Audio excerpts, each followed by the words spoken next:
Hey everybody, it's your old pal Steve Moore here, owner of RUNMOORE, this fabulous brick and mortar running shop located in Westminster, Maryland.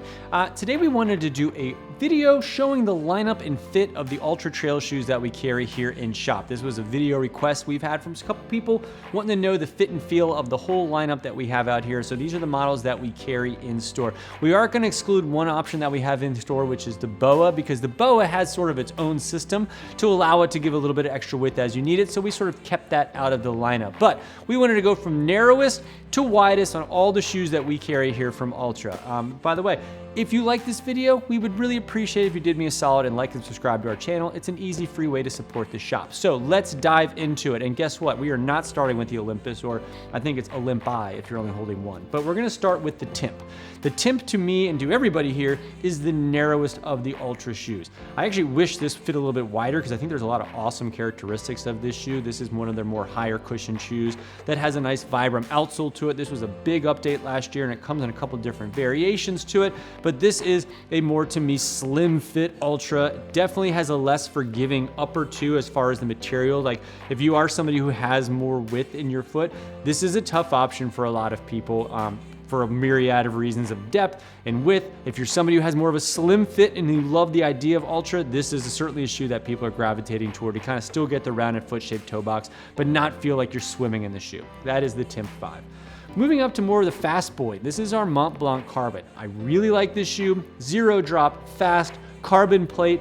One of those shoes that, you know, sometimes in racing shoes, I still can't fit my big fat foot in it, but this is a racing shoe that, while it's still on the narrower side of some of the Altra Trail stuff, it fits my foot well, and I really do have a pretty big wide foot. So, you know, just a little tighter than some people, but for me, it fits great. It's fast, it's comfortable. I actually, even though it's a racer shoe, I've used this for just everyday trail runs because I find it very comfortable. That is the Mont Blanc Carbon.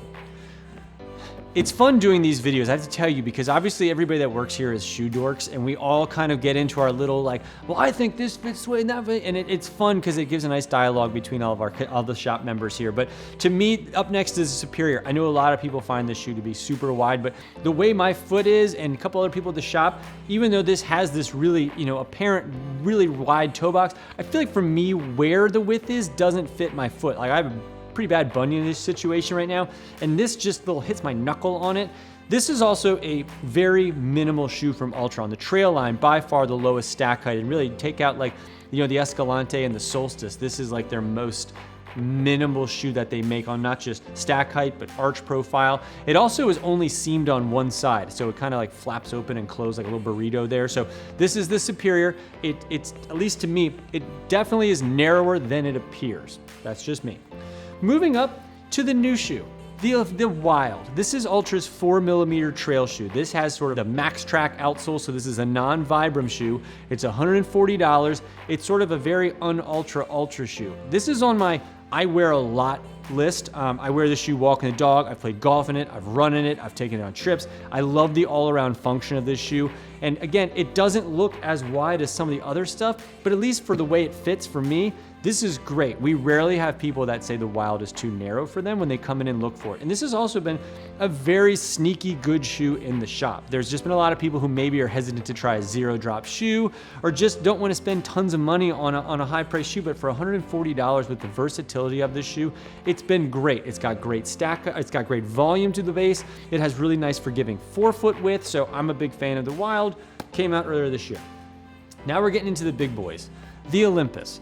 This is tried and true, hiker, runner, Vibram outsole, a little bit of stability to this shoe. You know, there's not tons of stable trail shoes out there, but this definitely has a little more to it as far as structure goes than some of the other models that we're looking at here, or even stuff that we carry on the wall. Very nice. This is considered one of their OG original fits, so it does have that really big rounded foot-shaped toe box to it. Obviously a Vibram outsole, tons of stack height. This is one that we have people that I would say 60-40 as far as people using this for more hiking than running. And the people that are using this for running are usually using it for longer stuff. It's obviously a heavier shoe with a lot of good function to it, using a variety of packages, nice and wide, the Olympus. And now bringing up the rear, everybody's favorite, the Lone Peak, the one that started them all. This is original fit, rounded foot-shaped toe box. This is also the only trail shoe that does come in a standard and a wide option. So one of those things we kind of have both here at the shop, because there are people that want even more width. And so like this to me, just the original Ultra Lone Peak here fits like a 2E, and the wide fits like a 4E.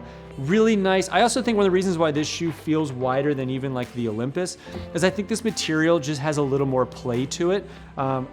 People that use this shoe, again, most people using it for running. It's one of those trail shoes though that I see people just putzing around in as like an everyday casual shoe. It's not a Vibram outsole, so you don't have that squeak, squeak, squeak when you're walking in it if you're on like the road or in the store or whatever. It's the closest to me you're gonna get.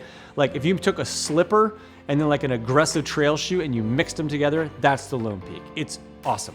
It fits great price point. It's nice and low. It's nimbile, it's agile, and it's wide. So that is the Lone Peak. So that's just a quick rundown of all the shoes that we carry here in the shop and what we appear to be the narrowest to the widest. And again, this was a lot of fun because we did not have the exact same list from our store employees here. So if you have your own thoughts on how you think this lineup should be, or especially if you disagree, leave them down in the comments below. I would love to argue with you in the comments.